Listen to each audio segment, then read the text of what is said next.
É nossa convidada, precisamente, Ana Paula Martins. Boa noite. É curioso este seu lapsus língua que ia dizer Presidente, porque, de facto, o Presidente da República ontem veio fazer um grande respaldo à Ministra da Saúde, dizendo que tudo se vai resolver e falou mais até do que Luís Montenegro até ao momento. Mas comecemos. No ano passado, a Sra. Ministra pedia mais tempo aos portugueses, mais paciência, porque tinha uma herança terrível do governo PS. E este ano pede-nos o quê? Muito boa noite, Rodrigo. Muito obrigado por esta oportunidade. Nós, durante este ano, fizemos um trabalho que teve já reflexos, nomeadamente na área da obstetrícia. Se me diz que, ou se me pergunta se está tudo feito, não está. Não está tudo feito. Vamos levar algum tempo a conseguir estabilizar, nomeadamente a Península de Setúbal, que, como sabemos, é a área mais crítica, já era a área mais crítica quando entramos, mas este ano, ao contrário do ano passado, em que o Hospital Garcia de Horta, que é muito conhecido e que é o hospital com mais capacidade de resposta, mas foi perdendo capacidade de resposta desde 2022, um bocadinho antes até, nós este ano vamos ter o Hospital Garcia da Horta pelo menos em 11 dias com abertura total. Temos o Barreiro, temos Setúbal também. É verdade, ainda em rotatividade, e não é esse o nosso modelo. A partir de 1 de setembro o modelo será distinto, porque Garcia da Horta vai estar aberto 325 dias por ano e 24 horas por dia, porque vamos ter uma equipa que virá do setor privado para poder, que conseguimos atrair, para poder reconstruir o serviço, mas, objetivamente, o que é que creio que é importante explicar neste momento? Porque a Península de Setúbal é, efetivamente, algo que preocupa muitas pessoas. É que nós temos sempre uma urgência aberta. No momento que eu estou a falar com o Rodrigo, nós temos apenas uma urgência fechada no país, que é, efetivamente, na Península de Setúbal, que é o Garcia da Horta, mas temos o Barreiro aberto e temos Setúbal com referenciação para código. Mas vão fechar na próxima semana, nos próximos dias, e a questão é esta, Sr. Ministro. Eu lembro quando comecei a dar notícias, aqui há uns anos, sobre o fecho de urgências, foi algo de escandaloso, quer para os portugueses, quer para os jornalistas, que não estávamos habituados a dar esse tipo de notícias. E hoje em dia a Sra. Ministra vai falando das urgências com pequenas vitórias de que esta no fundo vai estar aberta. Nós estamos a habituar-nos a que haja urgências fechadas no país. Isto vai se tornar a norma, é isso? Tem toda a razão com a observação que está a fazer.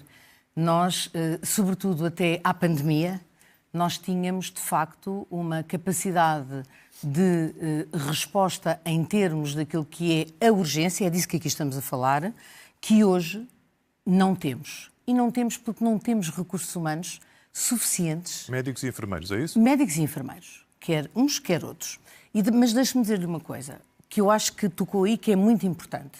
Nós não podemos normalizar a ideia de que ter urgências fechadas é algo que nos temos que habituar. Mas é isso que está a acontecer.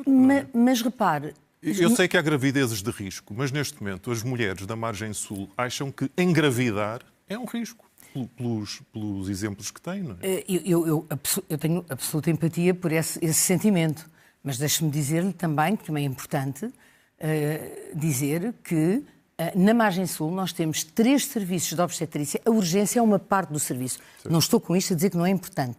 Estou a dizer que é apenas uma parte do serviço. E a vigilância que temos das grávidas na Península de Setúbal, tal como em Lisboa e Val do Tejo, onde temos também muitas dificuldades com as urgências, como sabe, de obstetrícia, ginecologia e pediatria. Melhorámos muito este ano, mas não está perfeito de maneira nenhuma. Precisamos de mais tempo e já lá irei. A verdade é que toda a vigilância... Mas esse mais tempo tem a ver com formação de médicos? É porque no caso dos especialistas nós estamos a falar de 14, 15 anos, não é? É isso que tu está a pedir? Não, repare uma coisa. Estou a falar de uma coisa diferente e que tem sido muito falada. Há quem lhe fale como concentração de urgências. Nós designamos, isto está no programa do Governo, urgências regionais. Nem lhes chamamos metropolitanas, que já existem. a norte e também existem a sul. Ou seja, designa-se um hospital que vai ter urgências e depois médicos da região vão lá fazer. Designa-se um hospital que vai ter urgências e algumas equipas, como é o caso da psiquiatria neste momento, vão colaborar nesse hospital, mas também há outra modalidade. Mas que também os médicos têm de aceitar isso. Naturalmente, e por isso é que as urgências regionais têm diplomas próprios e têm que ser negociados em setembro com os sindicatos. Sim. Porque nós não podemos avançar com uma medida destas, sem falar primeiro com os sindicatos e sem negociar com os sindicatos esta nova organização do trabalho. Mas uma coisa é certa, Rodrigo, deixe-me dizer-lhe, a grande preocupação que nós temos, de maneira nenhuma não normalizando a ideia de que as urgências fecham e isto é tudo normal, não é nada disso, deixe-me dizer-lhe, todos os países estão a fazer um trabalho de redesenhar as suas urgências. Mesmo país, eu vou-lhe dar o exemplo da Dinamarca, é verdade que é metade de nós, tinha 40 urgências, passou a ter 20, mas não foi porque não quer dar acesso aos seus cidadãos. Certo. É porque... Mas aí disse uma palavra mágica, é metade de nós. Sem dúvida, mas nós temos, posso dizer isto, sim, Rodrigo? Pode. Nós temos, neste momento, hoje, exatamente estamos aqui a falar, hoje, 165 urgências abertas. Isto é uma rede inteira. E, portanto, isto não é irrelevante. Temos equipas que estão espalhadas pelo país em urgências gerais, obstétricas e pediátricas, e é verdade que do ano passado para este ano nós melhoramos significativamente esta resposta. Sr. Ministro, deixe-me vir aqui. A Sra. Ministra está num lugar onde tem competências técnicas para o ter, mas está num lugar que é também de uma grande visibilidade política. A Sra. Ministra, penso que foi ontem ou anteontem, para além de dizer que não foge nem fugirá de nenhum problema, assumir responsabilidades significa ficar, dar a cara, disse também ficar de uma maneira empática. Mas Luís Montenegro, curiosamente, para a classificar, disse que a senhora era rija. E, se me permite, eu acho que tem faltado alguma empatia da Sra. Ministra. Por exemplo, nestes casos das grávidas que perdem bebés, as únicas reações da Sra. Ministra é dizer não, a Comissão do Ministério da Saúde não encontrou falhas. Foi tudo como ao protocolo. Siga para o próximo caso.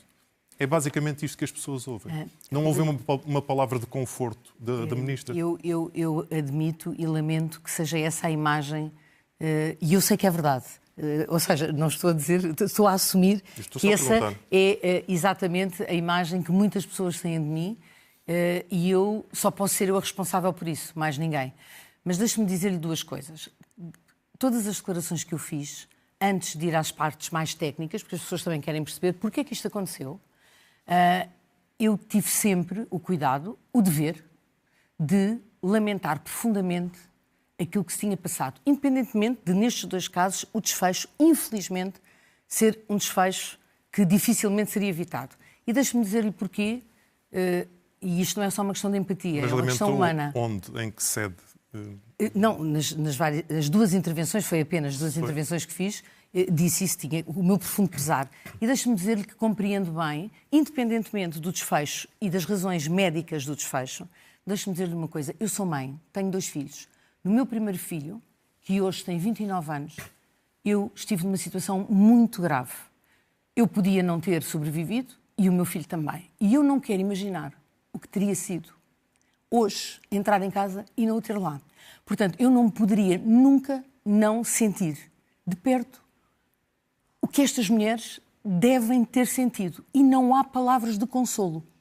O que acontece é que nós não conseguimos ainda, a medicina ainda não consegue resolver tudo. E se me pergunta, podemos fazer melhor na obstetrícia?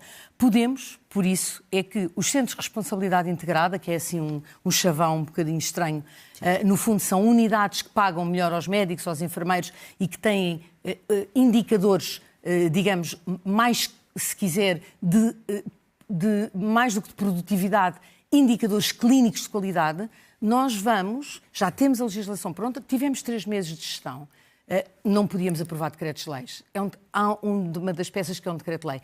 E nós vamos ter 6, portanto, piloto, que vão exatamente mostrar-nos como é que estes centros, nós estamos convencidíssimos que estes centros podem recuperar parte das nossas equipas que, entretanto, saíram do Serviço Nacional de Saúde. Mas essa era aí que eu queria chegar. Mas esses pensos rápidos, os portugueses gostariam de saber em que ponto é que está a grande ferida. Porque o que nós vemos, pelo discurso que a própria Ministra faz, pelo que muitos médicos e enfermeiros se queixam, é que a sensação da população geral é que nós estamos a ficar sem médicos e estamos a ficar sem enfermeiros. Faltam de facto ou eles estão no privado porque o privado paga e o Estado não paga? Não, em primeiro lugar, faltam-nos médicos no Serviço Nacional de Saúde. Saíram cerca de 2.000 médicos nos últimos 2, 3 anos. E porquê, Sra. Ministra? Alguns reformaram-se. Há aqui uma questão também demográfica. Não é só o envelhecimento da população, também é o envelhecimento da classe médica. E outros foram para onde os estimavam mais. Outros também saíram para outras latitudes, mas, acima de tudo, eu creio que nós...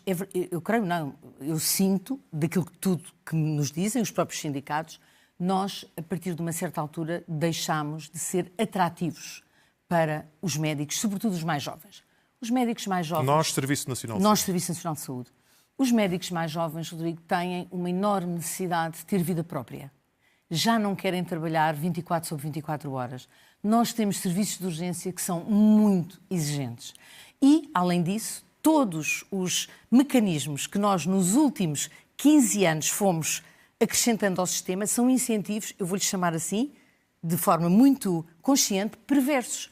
Porque hoje, quando eu abro um concurso, por exemplo, para a Medicina Geral e Familiar, como sabe, é fundamental, um médico recém-especialista pensa: eu vou para o Serviço Nacional de Saúde, onde tenho um horário de 40 horas por semana, onde me obrigam, portanto, a ter, digamos, serviços complementares, onde tenho uma vida exigente, onde não tenho flexibilidade horária, tal flexibilidade que hoje os mais jovens nos pedem, e no hospital também é igual.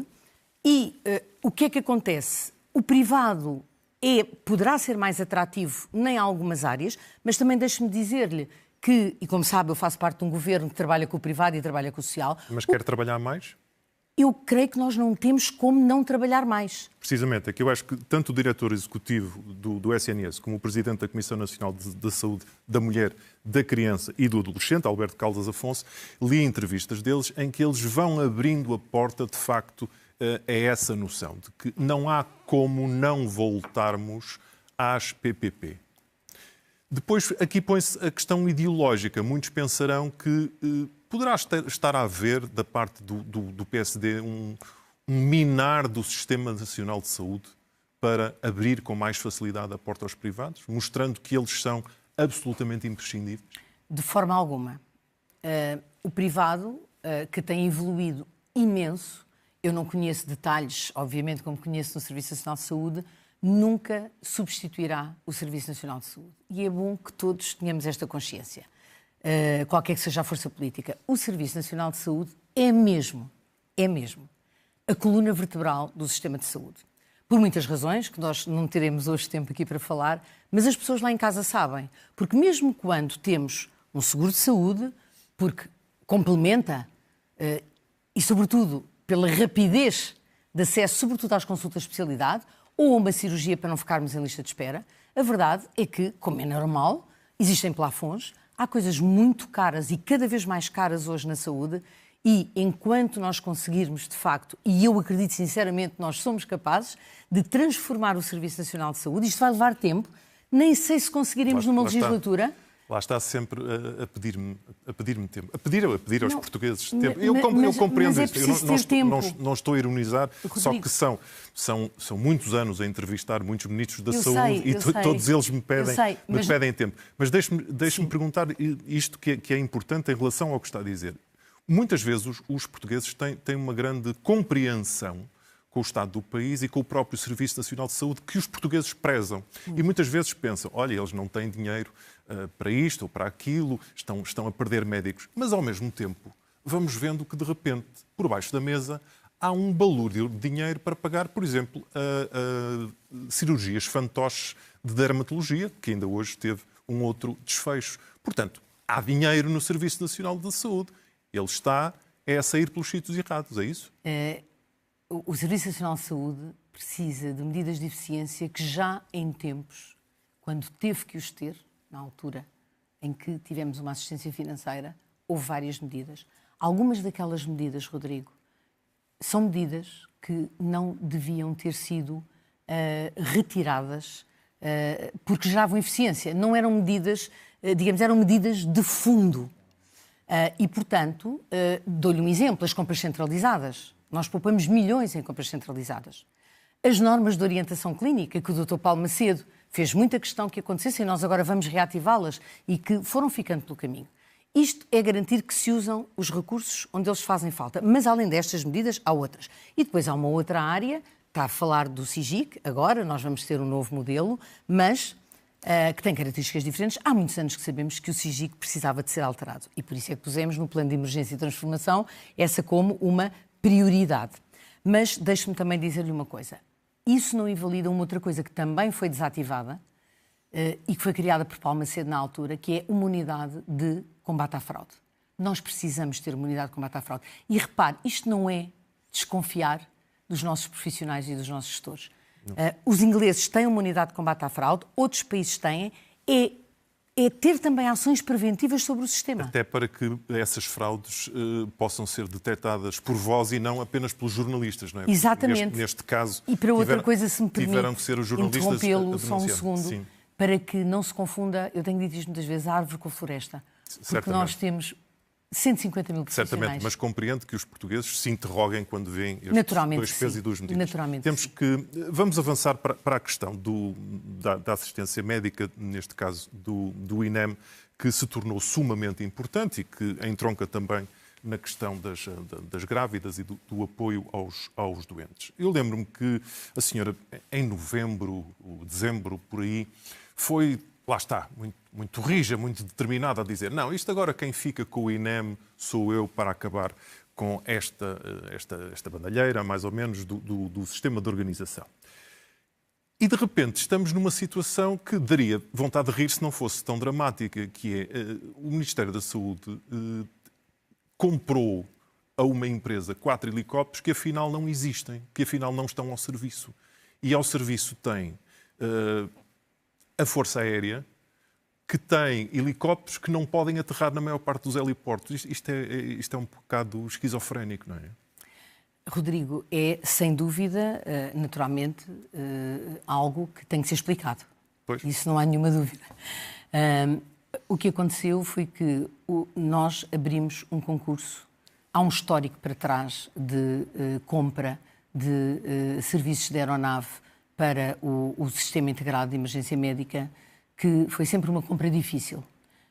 Até por isso viveu sempre de ajustes diretos, porque os últimos concursos que existiram nunca conseguiram, ficavam vazios, ou as propostas eram sempre acima daquilo que estava definido pelo plafond que o Governo aprovava em RCM. A nossa aposta era, de facto, conseguir fazer um concurso. Porque também, não é só pela racionalidade e pelo interesse público, é porque o próprio Tribunal de Contas nos veio alertar, quer ao Governo anterior, quer já este Governo, os senhores têm que, de uma vez por todas, fazer concursos públicos. Pronto. E foi exatamente o que nós fizemos. Se me pergunta, correu tudo bem, como esperava neste concurso? Não pergunto, porque sei que não correu. Não correu. Não correu porquê? Não correu porque nós abrimos o concurso em novembro. Depois demorou mais tempo do que aquilo que nós supunhamos que iria demorar, não por nenhuma questão enfim, eu diria que mais por uma questão de litigância, mas quando eu digo litigância no sentido positivo, porque os vários, digamos, concorrentes tinham propostas muito distintas relativamente ao caderno de encargos. Esta que ganhou é que tinha a proposta mais adequada ao caderno de encargos, mas na verdade houve muitas perguntas, houve muitas interações. Isto foi-se arrastando. E ao se ir arrastando, depois com mais o Vice-Tribunal de Contas, que eu devo dizer, enfim, que até foi bastante rápido, eu diria, para um contrato tão complexo como este, nós chegamos a um momento que, de facto, não era o momento que queríamos. É chegarmos a 1 de julho e termos que fazer, de facto, porque só tínhamos 2 aeronaves disponíveis 12 horas, tentámos fazer um ajuste direto também com as outras empresas, mas as outras empresas não tiveram disponíveis. Mas a questão, Sr. Ministro, apesar de tudo, apesar de eu lhe ter dito que todos os ministros se queixam de heranças, eu julgo que nunca vi o Ministério da Saúde estar dependente de duas importantes muletas, como a Força Aérea, por um lado, e os bombeiros, por outro. Neste momento, tudo o que é transporte de saúde está dependente disto. Rodrigo, deixe-me dizer-lhe uma coisa. Deixe-me começar então pelos Tirando bombeiros. Tirando as normais VMERs, não é? Sim, que também, durante anos e anos não foram substituídas. Sim, sim. E que agora, com o concurso que abrimos, também levou, é verdade, 6 ou 7 meses ou mais a abrir. Os concursos públicos são assim, temos muita burocracia, mas que vão agora fazer uma renovação da frota. Porque nós temos VMERs e até temos ambulâncias que estão numa situação dramática. Até insegurança para os nossos técnicos de emergência pré-hospitalar e para as nossas equipas. Mas eu queria dizer-lhe uma coisa. De facto, relativamente àquilo que são os bombeiros, nós, em Orçamento de Estado, e não é este Orçamento de Estado, é o anterior e os 2 anteriores, já nos diziam, quer aqui, quer para a Proteção Civil, que nós, Estado, temos obrigação, há uma linha que diz que nós temos obrigação de cobrir os gastos dos bombeiros, ou os custos dos bombeiros, com os serviços que nos prestam. E até lhe chama subsídios. Sim. Eu não gosto particularmente da designação, mas o que é que nós fizemos? Andámos um passo em frente. Tornámos este protocolo, havia já um protocolo quando entramos, só que esse protocolo não estava cabimentado, e tornámos este protocolo negociado um protocolo que faz uma coisa muito importante. Em primeiro lugar, financia mais adequadamente os bombeiros. Em segundo lugar, faz uma coisa absolutamente fundamental, que é conseguir que os bombeiros disponibilizem aquilo que nós chamamos postos de emergência médica, não só durante o verão e durante o inverno, mas durante todo o ano, porque são uma importantíssima dimensão da coesão territorial. Porque nós em Lisboa às vezes temos um mapa e achamos que é tudo ao pé, mas depois não é. Sra. Ministra, convém dizer aos espectadores que continuará depois esta interessante e importante conversa na SIC Notícias com mais tempo, mas aqui no Jornal da Noite eu não queria deixar de lhe fazer esta pergunta porque é sobre uma matéria bastante importante, que, entretanto, esta semana o PSD quer retirar o conceito de violência obstétrica da lei e dar assim um passo atrás na penalização das episiotomias injustificadas, que é aquele corte terrível nos órgãos sexuais das mulheres durante os partos ou os exames obstétricos. Sendo que houve mais de 1000 denúncias nos últimos 5 anos de mulheres que se queixaram de violência obstétrica, isto está a proteger quem? Rodrigo, o que lhe posso dizer é o seguinte: a lei como está precisa de aperfeiçoamentos. Ou seja, não está em causa nós assumirmos, e eu enquanto mulher também tenho muita sensibilidade para essa matéria, assumirmos que há situações onde, não se justificando determinado tipo de procedimentos, a mulher pode e deve, portanto, não aceitar que eles sejam feitos. Mas há aqui uma matéria que a lei que tínhamos aprovado